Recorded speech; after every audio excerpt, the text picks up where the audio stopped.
ನಾನು ಇವತ್ತು ಬರ್ಲಿಕ್ಕೆ ಕಾರಣ,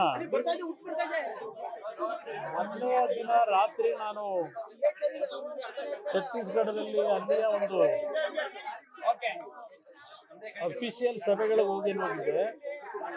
ಸಂಜೆ ನಾನು ರೂಮಿಗೆ ಬಂದಾಗ ನಮ್ಮ ಲೋಕಲ್ ಚಾನೆಲ್ಗಳಲ್ಲಿ ಬರ್ತಾ ಇದ್ದಂತ ಸುದ್ದಿ ನೋಡಿದೆ.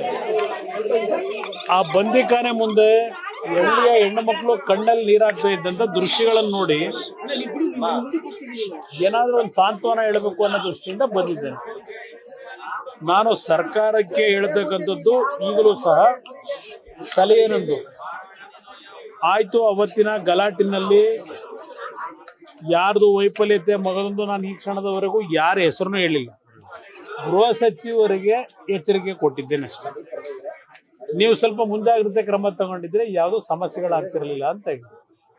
ನನಗೆ ಇಲ್ಲಿ ರಾಜಕೀಯಕ್ಕಿಂತ ಹೆಚ್ಚಾಗಿ ಜನಗಳ ನೆಮ್ಮದಿ ಬೇಕು ನನಗೆ. ಆ ದೃಷ್ಟಿಯಿಂದ ಏನು ನೆನ್ನೆ ಬಂದಿಖಾನೆ ಮುಂದೆ ಕಣ್ಣಲ್ಲಿ ನೀರಾಗ್ತಾ ಇದ್ದ ದೃಶ್ಯ ಹಿನ್ನೆಲೆಯಲ್ಲಿ ಇವತ್ತು ಬಂದಿದ್ದೇನೆ.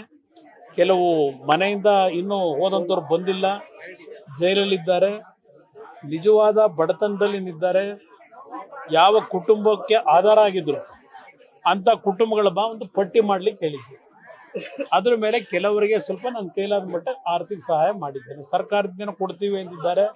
ಅವ್ರು ಇನ್ನೂ ಅದು ಫಾರ್ಮ್ಯಾಲಿಟೀಸ್ ಇನ್ನೂ ಏನೇನು ಮಾಡ್ಕೋತಾರೋ ಅದು ಅವ್ರಿಗೆ ಸೇರಿದ್ದು.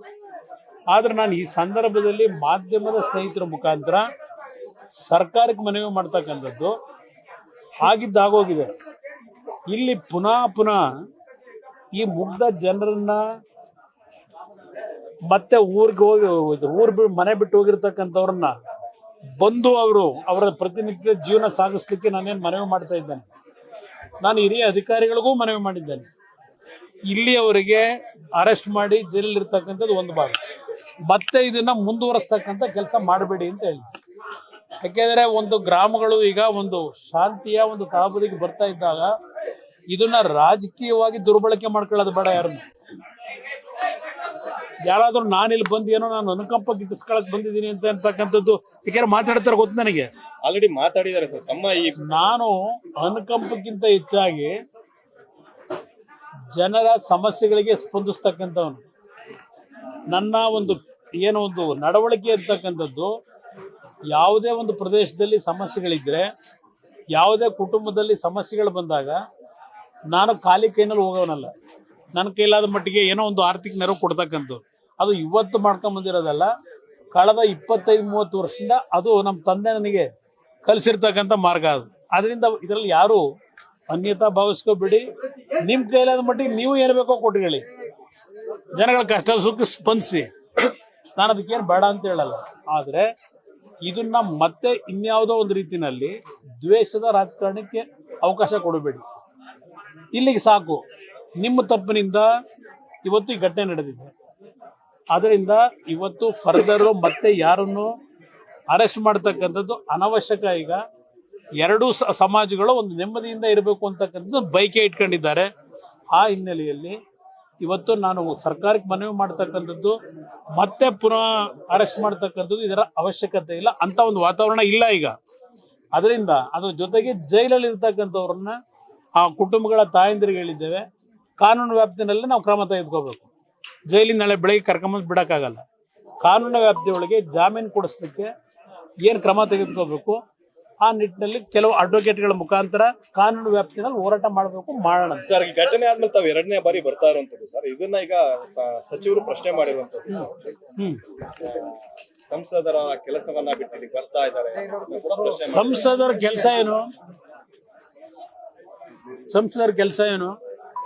ಸಂಸದರು ಡೆಲ್ಲಿಲಿ ಆರಾಮಾಗಿರ್ಬೇಕು ಅಂತಲ್ಲ ಸಂಸದರ ಕೆಲಸ.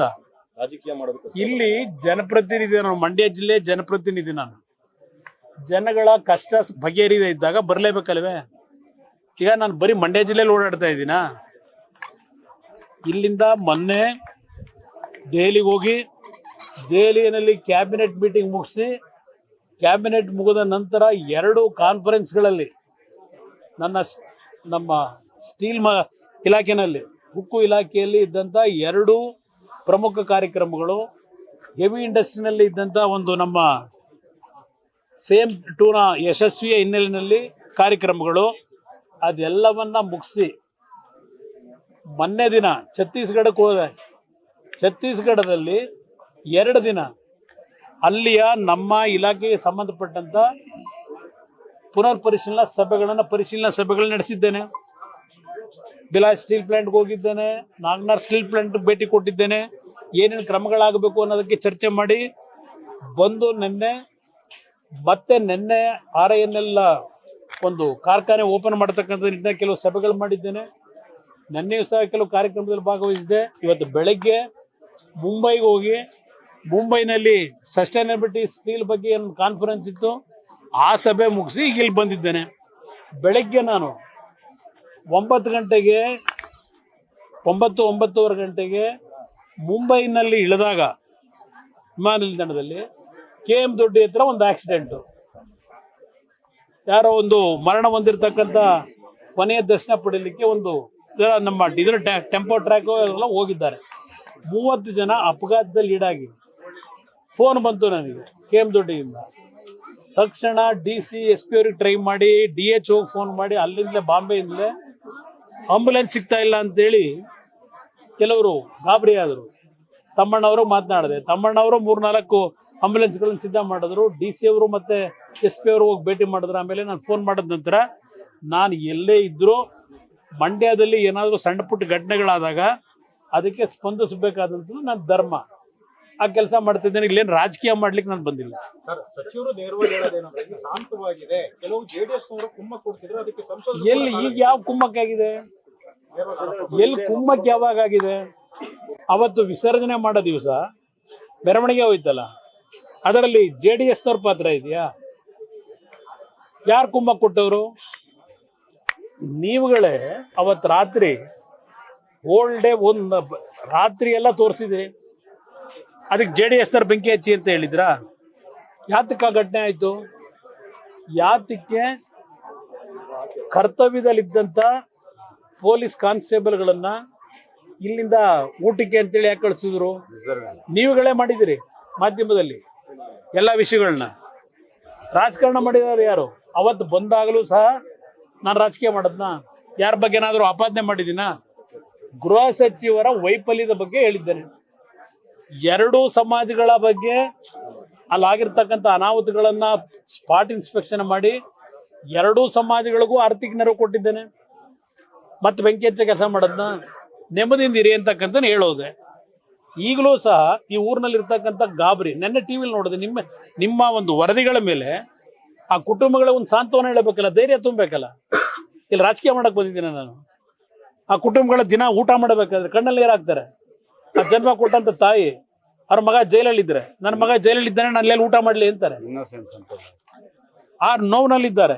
ಅದನ್ನ ನೋವಿನಲ್ಲಿರ್ತಕ್ಕಂಥವ್ರನ್ನ ಸಾಂತ್ವನ ಮಾಡ್ಲಿಕ್ಕೆ ನಾನು ಬಂದ್ರೆ ಅದು ರಾಜಕೀಯ ಅಂತ ನೀವು ಹೇಳೋದಾದ್ರೆ ಅದಕ್ಕೆ ನಾನು ಉತ್ತರ ಕೊಡಬೇಕಾದ ಅವಶ್ಯಕತೆ ಇದೆ. ಅದಕ್ಕೆ ನಾನು ಹೇಳ್ತಾ ಇರೋದು, ಅಮಾಯಕರು ಬಂಧನ ಅನ್ನೋದನ್ನ ಅವ್ರು ಹೇಳಿರೋದು ನೋಡಿದ್ದೀನಿ ನಾನು. ಅದಕ್ಕೋಸ್ಕರಲೇ ಯಾರ್ಯಾರು ಏನೇನು ಪ್ರತಿಕ್ರಿಯೆ ಕೊಟ್ಟಿದ್ದಾರೆ ಅದು ಯಾವುದು ಇಲ್ಲಿವರೆಗೆ ಚರ್ಚೆ ಮಾಡಿಲ್ಲ.